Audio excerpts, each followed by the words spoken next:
Good morning or good afternoon whenever you view this video. I'm Reverend Rich, proud pastor here at Bellevue First United Methodist Church. I'm outside today because it's lovely and it's not so bright. One thing to be aware of though is at some point the Blue Angels are scheduled to drive by and or drive by. There's a car back over there, so my mind went to cars.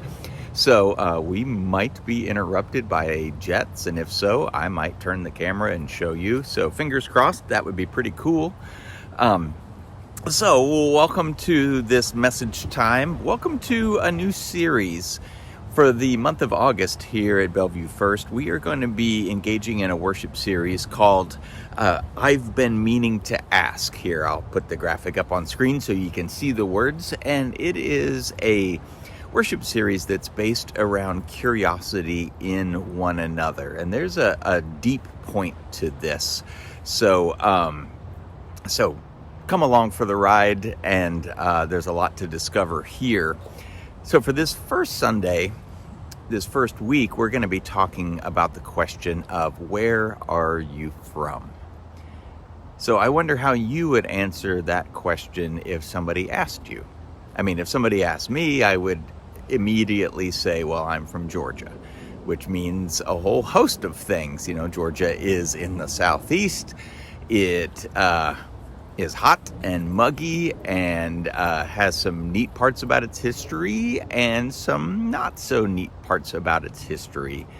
And in particular, I'm from a town called Stone Mountain that was kind of the southeast center for the KKK once upon a time. So that's where I'm from. I'm from an area that is very suburban, pretty mixed in terms of race, which is awesome. But the more I think about that question, where am I from? I'm also from my heritage, right? I'm from my parents' families of origin. I'm from people who are farmers and mill workers in, Pennsylvania and Ohio. I'm from blue-collar people. I'm from soccer fields.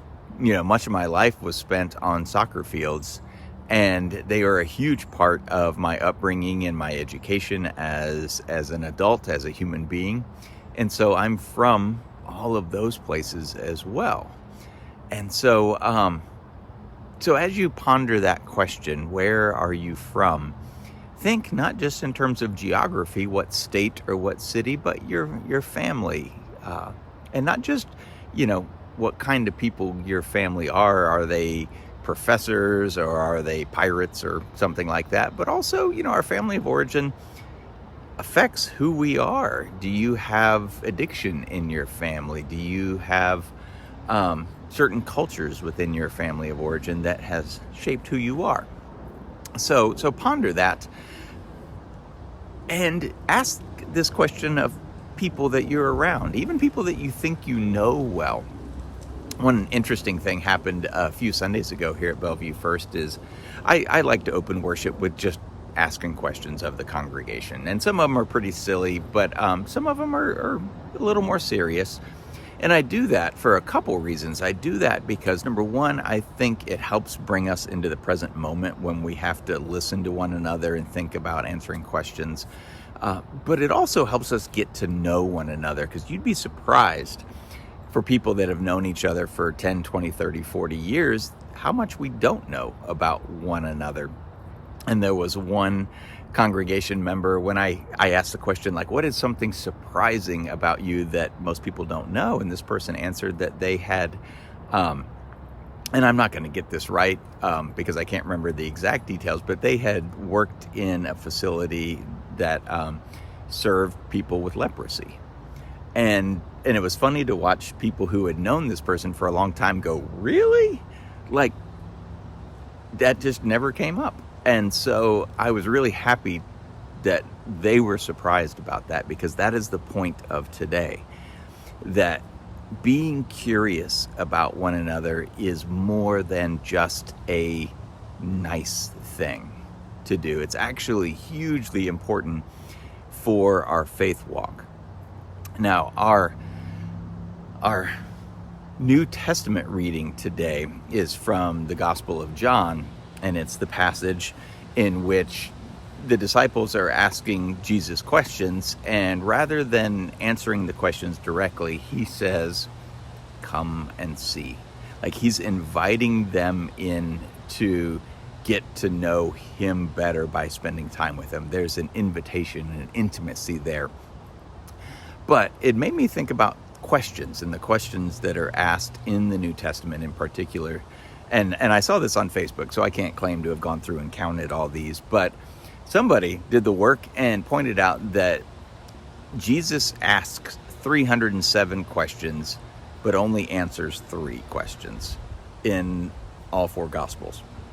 And that's pretty amazing. I mean, that he is a question asker more than he's a question answerer. And I think that's good. I think that's instructive for us today, that Jesus was curious, right? He's asking questions of the people that he's around. Now, sometimes the questions were meant to get them to think, and that's good too. But sometimes the questions were about, who are you? Where are you from? And he displayed curiosity. Now, I bet a lot of you have watched Ted Lasso, and as I say the words curious and curiosity, your mind goes to the show Ted Lasso. It's on Apple TV. If you've never watched it, absolutely go watch it. Figure out how to watch it, because it's a fantastic show. There's some very deep social and relational and theological themes happening in the middle of this show that is nominally about an American coach coaching soccer in England. It's much more than that. So go watch it.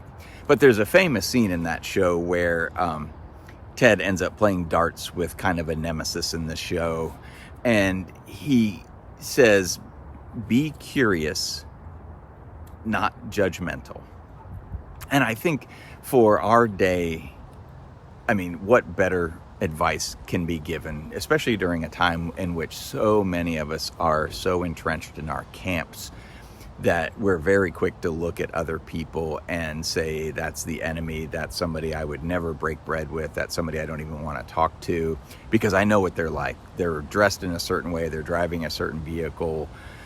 I don't want to know anything about them. I don't want to have anything to do with them. It's because we jump to judgments. And we're reminded by this show, and I think by the witness of Jesus, that we have to be curious and not judgmental. So my very first church that I pastored was in Idaho, in a beautiful little town called New Meadows, at New Meadows United Methodist Church, which I think has been renamed to Alpine Abbey, which is an awesome name. And we had a food bank there, and it ran on Saturday mornings, and the whole community chipped in. It was just a lovely thing. And times were hard and still are hard in New Meadows, so there was a lot of food insecurity. So a food bank was fantastic. So we all worked it, and one Sunday or Saturday morning, a gentleman showed up for a box of food, and he was driving like a really nice car, like a big, fancy, maybe like a Cadillac SUV, and came and got a box of food, loaded it in the back, and drove away. And some of the people there were kind of grumbling a little bit, like, doesn't seem like he needs food. And, but then they got busy. So the next Saturday rolls around, and this gentleman comes in again with his big fancy SUV, gets a box of food and goes.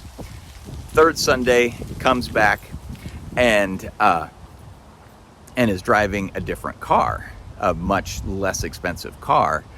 And somebody kind of snidely, sure it wasn't a church member, said, well, where's your Cadillac? And he said, oh, that was my neighbor's car, and they were kind enough to let me use it because I couldn't afford to get this car, my car, fixed. And it was interesting to watch everybody go, oh, that we had all kind of jumped to the judgment that this person was taking advantage of the food bank system because they had money for a nice car, but they wouldn't spend money on food, and they would come get free food, when in fact, this person, like a lot of people, were going through a tough patch, were food insecure, couldn't afford to fix their car, and had a nice neighbor. Be curious, not judgmental. Now, something amazing happens in the Bible that's connected to all of this. So number one, read your Bible. I know that sounds like old school Southern religion-y and all of that, but there's a lot more to it than we often think. And we are probably not as smart about it as we think we are. But don't read it to try to memorize individual verses. Sorry, the wind's blowing a little bit. Sometimes that affects the sound here. Hopefully not too bad. Don't worry about memorizing individual verses. It's okay. I mean, so many verses are taken out of context and abused and all of that. What you really want to look out for are the big movements, like what's happening in this story. What are the big arches, or what are the things that you see popping up again and again and again? Like a couple of them are liberation. I mean, all through the Old Testament and New Testament, there is a red thread of liberation running through the whole thing, which tells us God is the God of liberation. Now, another one that runs all the way through the Bible is our struggle with money and worshiping wealth and all that wealth brings and all of that. Oh, here comes the wind. So those are the things we need to pay attention to, not, just one verse somewhere, because those can always be taken out of context. So there's an interesting movement in the Bible. So in the Old Testament, especially in the Pentateuch, the first 5 books of the Bible, but really all through it, there's an understanding that God lives in the temple, right? Like if you want to access God, first, you've got to travel to Jerusalem. You've got to go to the temple. And you need to find somebody who is on the inner circle, a priest, a high-level priest, who can take your prayer request, take your whatever you need into that inner sanctum and present it to God. And in part, that's what sacrifices were for. Like you would take an unblemished sheep or something like that and take it in and offer it. It was kind of payment, not a bribe, but maybe sort of a bribe to somebody higher up to get you into the inner sanctum, to get your request in there, because God lived in this one place. And that's a theology that has existed for a long time. I mean, you see it echoed even in our modern Christian sanctuaries, that we have these big grand sanctuaries, and that's an echo of the ancient temple where this was where God resided. And go back in the Old Testament, because there's an understanding that the altar, that sacred of sacred, is where God's feet are. Like he's way up here and his feet are touching the ground right here. It's kind of an interesting thing. But the important thing is that God lived in this one place and was accessible only in the temple. And that if you wanted to find God, that's where you went.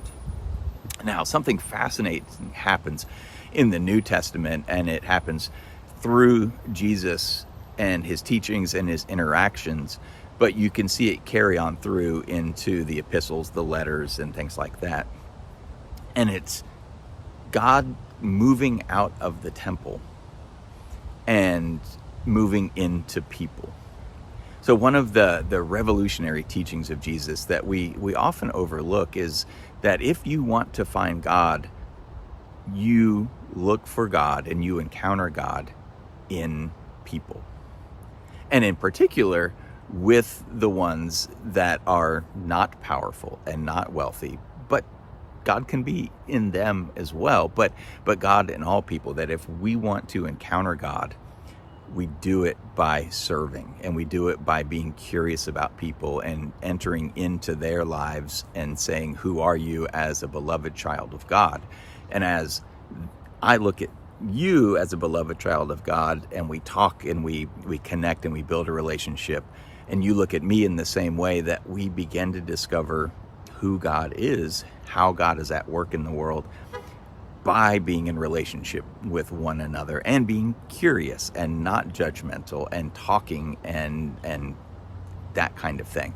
It's a really fascinating, beautiful movement that's in our sacred story that we don't talk about a lot, but it's really important for us here today. So it's a good reminder that being curious about one another and withholding judgment and asking questions and building relationships is more than polite. It's more than hospitality, even though those are tied to it. Hospitality is greatly tied to it, right? Welcoming the stranger into your midst with honor, with respect, with an open heart and a warm heart. Like, that's part of that being curious and not judgmental. But we live in a world right now that's so incredibly divided, and we look at people and we're just like, I can't find anything of value in that person or that group of people. If we take the New Testament and the Jesus movement seriously, what we're doing when we cut our hearts off from people is actually cutting ourselves off from God. And that's super challenging.